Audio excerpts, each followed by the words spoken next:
Praise the Lord. Good morning. கர்த்தர் நல்லவர், அவர் கிருபை என்றும் உள்ளது. அப்போஸ்தலர் 18:10.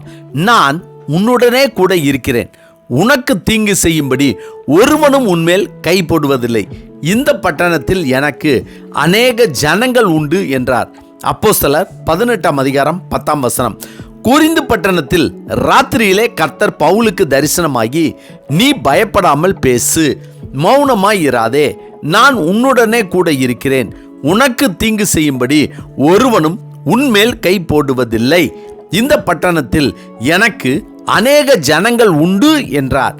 தன்னுடைய ஜனங்களை பிடித்து துன்பப்படுத்தி கொலை செய்த சவுலை கர்த்தரே சந்தித்து அழைத்தபோது, நான் என்ன செய்ய சித்தமாய் இருக்கிறீர் என்று கர்த்தரிடத்தில் தன்னை முழுவதுமாக ஒப்பு கொடுத்த போது, கர்த்தர், நீ எழுந்து பட்டணத்துக்குள்ளே போ, நீ செய்ய வேண்டியது அங்கே உனக்கு சொல்லப்படும் என்ற அவருடைய வார்த்தைக்கு அப்படியே உடனே கீழ்ப்படிந்தான் சவுல்.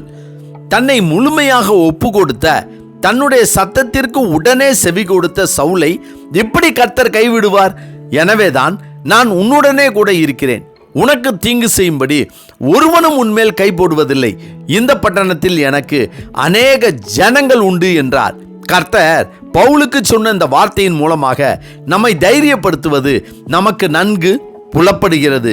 எப்படி எனில், நாமும் கர்த்தரையே தெய்வமாக கொண்டு அவரையே நம்பி விசுவாசித்து அவரிடமே நம்மை முழு இருதயத்தோடு ஒப்பு கொடுத்து அவருடைய சத்தத்திற்கு கீழ்ப்படிந்து நடக்கிற நம்முடைய வாழ்க்கையில் இதுவரை எத்தனையோ பிரச்சனைகளில் பயந்திருக்கிறோம்.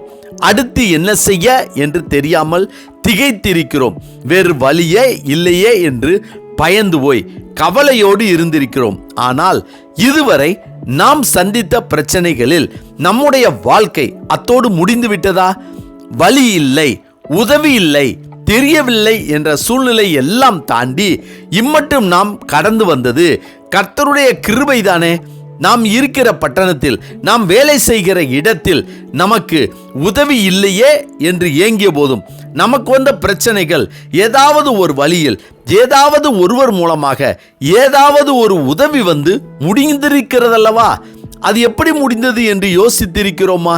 அது எப்படி என்றால், கர்த்தரால் தெரிந்து கொள்ளப்பட்ட கர்த்தருடைய பிள்ளைகளாகிய நமக்கு இந்த பட்டணத்தில் கர்த்தருடைய ஜனங்கள் அநேகம் பேர் இருப்பதால் கர்த்தர் தம்முடைய ஜனத்தை கொண்டு நமக்கு உதவி செய்து வழியை சொல்லி பிரச்சனையை முடித்திருக்கிறார்.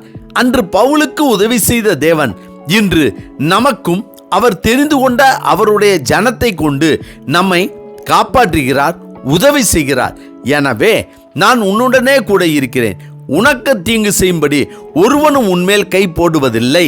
இந்த பட்டணத்தில் எனக்கு அநேக ஜனங்கள் உண்டு என்ற கர்த்தருடைய வார்த்தை நமக்குரியது.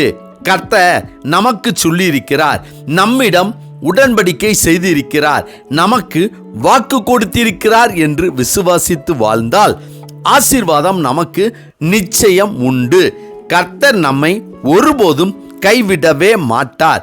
நமக்கு உதவி செய்யும்படியாக அவருடைய ஜனத்தை அநேகம் பேரை நமக்கு எழுப்பித் தருவார். அம்மேன். ஜெபிப்போமா?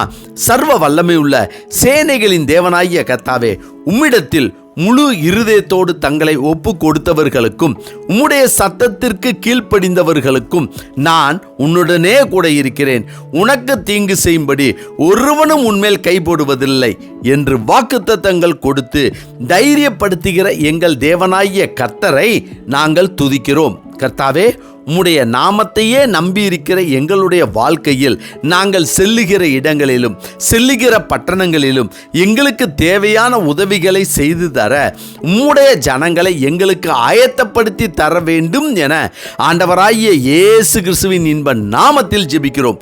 கர்த்தாவே, இந்த நாளை நீர் எங்களுக்கு கொடுத்ததற்காய் நன்றி. இந்த நாளிலும் நீர் எங்களுக்கு ஆயத்தம் பண்ணி வைத்திருக்கிற உம்முடைய ஜனங்கள் எங்களுக்கு தேவையான நன்மையான காரியங்களை செய்து தர கர்த்தர் தாமே அவர்களுடைய இருதயத்தில் ஏவியறல வேண்டும் என்று உம்முடைய நாமத்தினாலே ஜெபிக்கிறோம் நல்ல பிதாவே. ஆமேன், ஆமேன். கர்த்தர் நல்லவர், அவர் கிருபை இன்று முழுவதும் நம்மோடு கூட இருப்பதாக. ஆமென்.